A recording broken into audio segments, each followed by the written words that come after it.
Hello friends, आज हम देखेंगे सेकंड ग्रेड शिक्षक भर्ती परीक्षा 2018 का पेपर, जिसका हमारा फर्स्ट क्वेश्चन है। रमन एवं अनमोल की एक ही बुद्धि लब्धि है जो 120 है। रमन अनमोल से 2 वर्ष छोटा है। यदि अनमोल 12 वर्ष का है तो रमन की मानसिक आयु क्या है? 12 वर्ष। तो इसका राइट आंसर होगा सी। नेक्स्ट क्वेश्चन है, वह प्रथम मनोवैज्ञानिक जिसने मानव व्यक्तित्व के अवचेतन भाग की व्यवस्थित रूप से छानबीन का प्रयास किया, वह है Albert Bandura, E L Thorndike, Max Wertheimer, Sigmund Freud. इसका राइट आंसर होगा D, Sigmund Freud. Next question है, निम्नलिखित में से कौन सा कथन अधिगम के बारे में सर्वाधिक उपयुक्त है? यह प्रक्रिया है, उत्पाद नहीं। यह अप्रकट प्रक्रिया है। यह अनायास होता है। यह व्यवहार में अस्थायी परिवर्तन है। तो इसका राइट आंसर होगा ए, यह प्रक्रिया है, उत्पाद नहीं। नेक्स्ट क्वेश्चन है, एक विचार अथवा अवधारणा के निर्माण में उपयुक्त वैचारिक प्रक्रिया जो नई, मौलिक तथा उपयोगी है, क्या कहलाती है? सृजनात्मकता, उपलब्धि, बुद्धि, व्यक्तित्व। इसका राइट आंसर होगा ए, सृजनात्मकता। नेक्स्ट क्वेश्चन है, निम्नलिखित में से कौन सा सिद्धांत अधिगम के व्यवहारवादी सिद्धांतों में सम्मिलित नहीं है? त्रुटि और प्रयास का सिद्धांत, शास्त्रीय अनुबंधन का सिद्धांत, क्षेत्रों सिद्धांत, क्रिया प्रसूत अनुक्रिया अनुबंधन का सिद्धांत। तो इसका राइट आंसर होगा सी, क्षेत्रों सिद्धांत। पेपर साथी अब लेके आया है साइकोलॉजी ओल्ड पेपर व topic wise old exam questions, RBSC और एनसीईआरटी के कोर्स जो आपको मिलेंगे टेस्ट एंड पीडीएफ दोनों फॉर्मेट में, और इनके पोस्टर आपकी स्क्रीन पर आ रहे हैं। आप वीडियो को रोक कर देख सकते हो। और अगर आपको ये अच्छे लगे तो आप डिस्क्रिप्शन में दिए गए वेबसाइट और ऐप दोनों के लिंक से बाय कर सकते हो। और ध्यान रखें, बाय करने से पहले ऊपर एक डिस्काउंट कूपन कोड भी दिया हुआ है डिस्क्रिप्शन में, वो देख कर जाए और वो अप्लाई करे, आपको एक्स्ट्रा डिस्काउंट भी मिलेगा।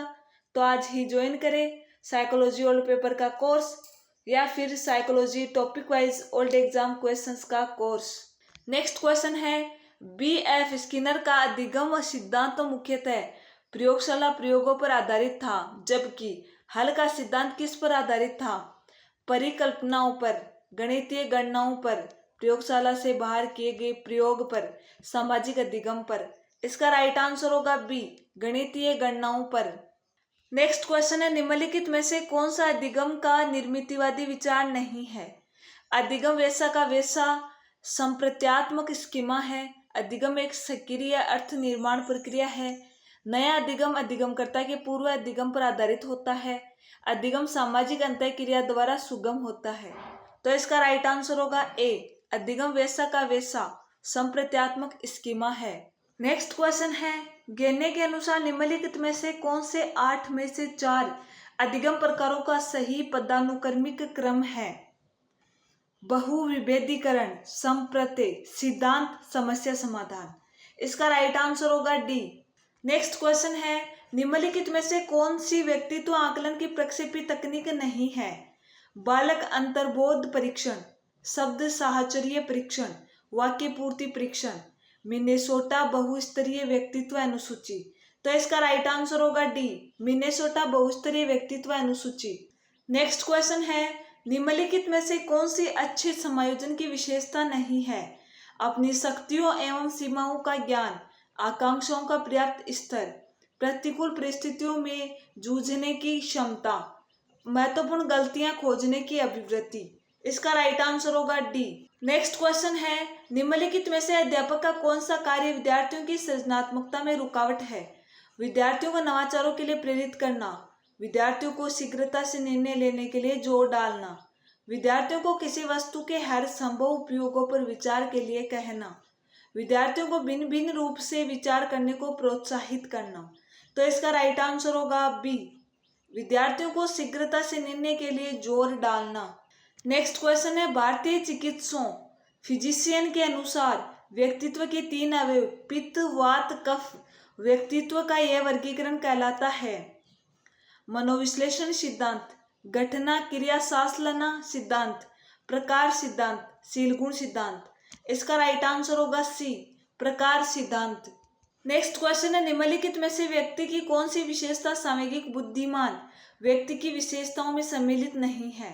संवेगों की अभिव्यक्ति को सही प्रकार से नियमित करना, संवेगों की अभिव्यक्ति पर नियंत्रण न रख पाना, अपने संवेगों की प्रकृति और तीव्रता को सही प्रकार समझना, दूसरों के विभिन्न प्रकार के संवेगों को पहचानना। तो इसका राइट आंसर होगा बी, संवेगों की अभिव्यक्ति पर नियंत्रण न रख पाना।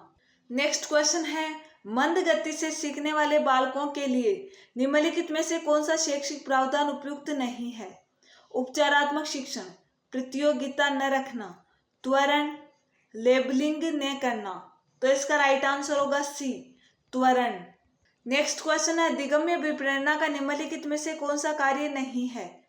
जीव को क्रमहीन तरीके से गतिमान करने में मदद करना, जीव के व्यवहार को ऊर्जा प्रदान करना और बनाए रखना, जीव की क्रिया को चयनित ध्येय की तरफ निर्देशित करना, जीव के व्यवहार को निर्देशित और नियंत्रित करना। तो इसका राइट आंसर होगा ए, जीव को क्रमहीन तरीके से गतिमान करने में मदद करना।